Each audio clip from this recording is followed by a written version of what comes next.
大家好，歡迎嚟到窩連 Magazine。今日係2025年嘅7月30號啊，呢條係第一條片嚟嘅。今集想繼續講翻咧麥當勞啊，佢賣鋪嗰個事。咁啊，好多人咧有啲亂咗。咁我想講翻咧麥當勞嗰個本質，佢到底係一間咩公司？一間鋪王一個地產公司賣包，其實佔佢盈利係少定係點樣？佢點樣同嗰啲鋪頭嘅關係啊咁樣啦？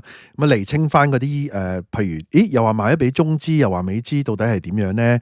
咁啊好快講一講呢度。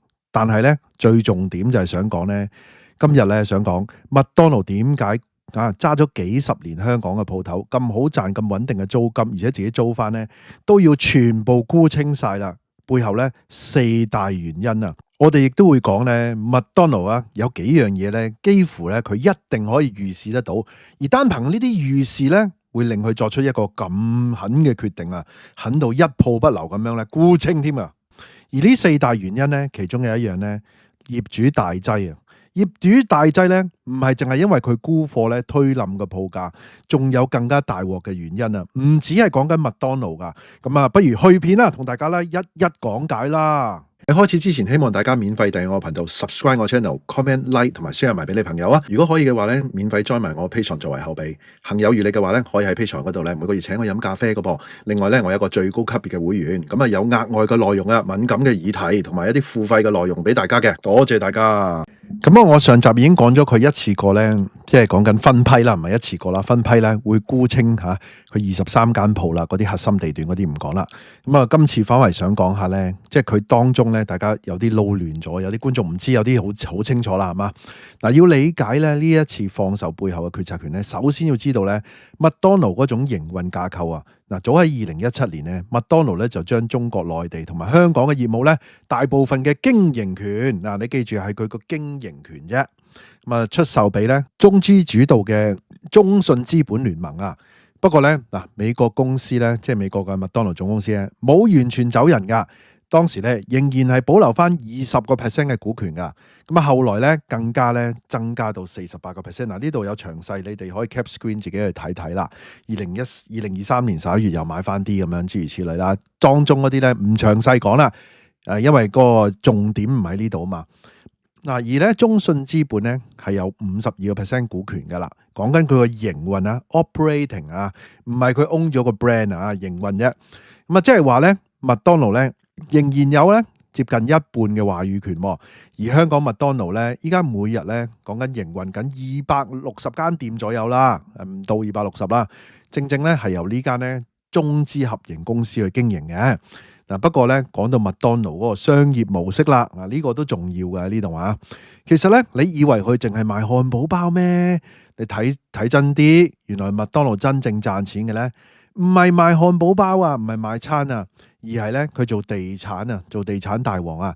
佢咧係全球啊最大勢力嘅之一啦嚇，而且佢有個優勢啦，因為咧一大堆靚位咧佢買咗啦，最旺嘅地段咧嘅實體店鋪啦，然之後咧將啲鋪位咧租俾特許經營嘅營運商，咁啊自己咧開翻麥當勞，而且咧呢種條約仲要黐埋一齊添嘅。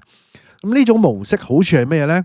就係咧，即使你做生意輸錢，佢作為業主咧仍然係穩收租金，反而咧越多麥當勞開張擴張咧，麥當勞嘅總公司咧就變成收租王添㗎。咩收租王永倫都唔夠佢嚟係嘛？再加埋咧，每一間分店咧都會帶旺人流，建立呢個品牌嘅信任，令到周邊嘅地段都升值，變相咧推高自己嘅物業價值。咁我上一集都有講過嘅，其實咧賣漢堡包啊，麥當勞咧係帶動人流啊，我哋叫做 footfall generator 啊，令到佢個鋪值咧更加高添嘅。所以咧，喂，無論點佢都係賺。既然係咁，點解要賣清晒、賣走晒啊？呢個先係得人驚嘛，係嘛？嗱，就好似咧你另外講啦，就好似你咧賣咗一個鋪頭，然之後咧自己開翻鋪，開得靚，做得旺，咁啊租值越嚟越高啦，個鋪頭嘅價值自然咧係升值啦。麥當勞喺全球咧就用快餐帶動地產呢種模式咧，將餐廳咧變成咧資產升值嘅工具。嗱，今次咧全線放售物業啊！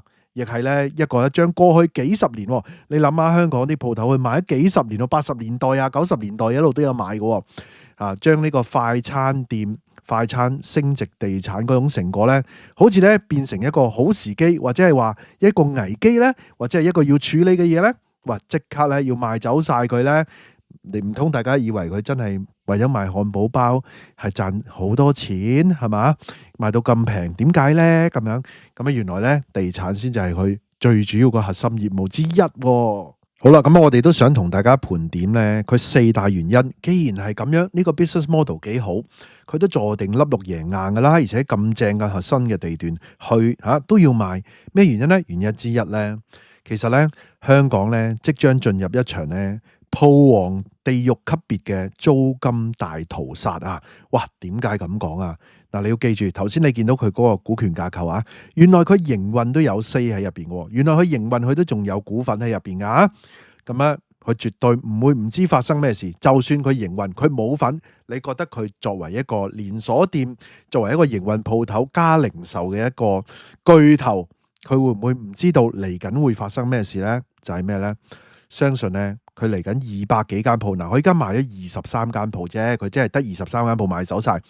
其他嗰啲咧，相信咧佢會嚟一場大屠殺啊！大家咧一齊傾減租啊！仲有啊，唔止麥當勞嗱，你要知道佢200幾間減租咧，係會推喐個市場嘅，而且佢係有 say 噶，佢唔租呢間咪租對面咯。點解咁咧？我哋有啲例證話俾大家聽啊！咁啊又講翻啦，其實唔止麥當勞，其他咧你睇翻啲年報啊，睇翻啲訪問啊。連大家樂啊，老闆啊，梁可婷係個 CEO 話啦，佢講到明咧，作為商戶，佢直情會同業主咧減租啊，要個傾，講到話咧要減25% 嗰個幅度，都唔細噶。咁我相信有啲可能唔止添咁嘅情況，因為後面有啲實例啦。而大快活咧都係有出嚟講啊，高調講啦，全部要講減租，減20%。你諗下，大家樂有300幾間店，麥當勞有260幾間店，咁啊仲有咩呢？日本城啊，魏麗霞亦都出嚟講，佢講明啊，又話要同啲業主講減租，講到咧嗰個租金貴，好難搞咁樣。直情話呢，唔租添啊，執咗佢啊！如果你唔減租，咁即係話呢，都幾狠呢次執咗佢，咁咪佢都睇到喂有啲鋪吉咗喺度，咁點呢？吉咗喺度斷你業主嘅現金流啊！斷你攬1個月得唔得？2個月得唔得？好啦，一間鋪你唔夠佢嚟，2間鋪唔夠嚟，依家全部一齊，麥當勞作為一個營運商添啦，加埋有 say 咁樣，就算冇 say 佢都知道咁多一齊去減嘅時候，咁麥當勞依家仲唔嗱嗱聲走人咩？係咪先？嗱，跟住有另外一個實例啦，除咗日本城啊、大家樂、大快活唔止啊，仲有好多間啊。呢個咧 G2000 啊，佢咧竟然咧係退租一間咧4000幾尺。去到對面8500尺，但係咧個租金咧大跌80%。喂，減咗租，跟住再大啲。嗱，依家咧呢個就係已經係一個活生生嘅現象啦，唔係啲乜嘢經濟分析啊，甚至乎唔係學者點樣預測啊，而係真真正正嘅新聞，真真正正嘅成交啊。所以點解我哋要一路同大家報呢啲呢？你睇呢啲呢，你睇多咗，你都係學者，你都係專家。嗱，仲有呢單呢，施永青啊，呢單都好誇噶，減1半租。所以你話大家樂、大快活點會淨係傾2成半啊？佢呢個租俾大班噶嘛，大班執笠嗱，仲有好多間執笠係咪啊？咁樣嗰啲鋪頭咁點算呢？咁少咗人租，你大陸公司嚟租又唔交租，好多都唔交租，又幾個月又唔做，係咪走資定係點樣呢？喺咁樣嘅情況底下，嗰啲業主頂得幾耐呢？頂硬嗰個租金，所以呢，我相信啊，麥當勞啊，作為呢個地產公司，作為一個鋪王。走人啊！佢就算唔係俾銀行 call 窿啊，點啊？嗱嗱聲走人啊！避免點啊？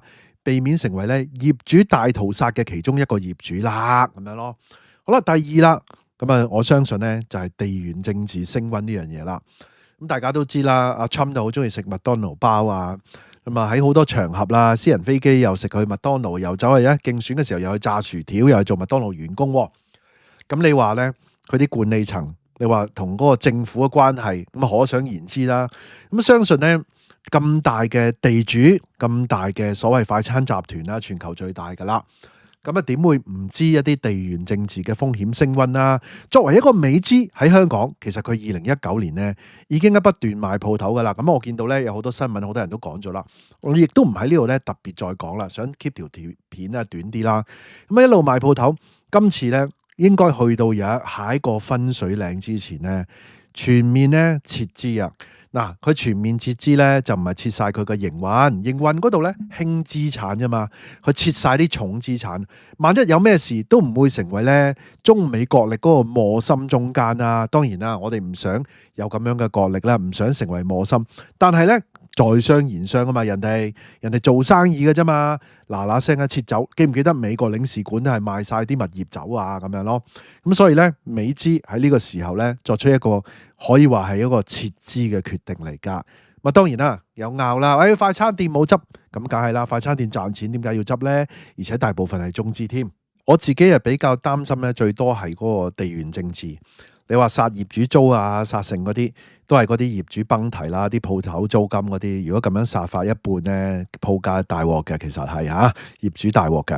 但係咧，即係你話即係如果地緣政治咧影響每一個人，而且佢嗰種咧嘅情景可以係地獄景象嘅，所以會唔會係呢個咁狠嘅決定嘅原因咧？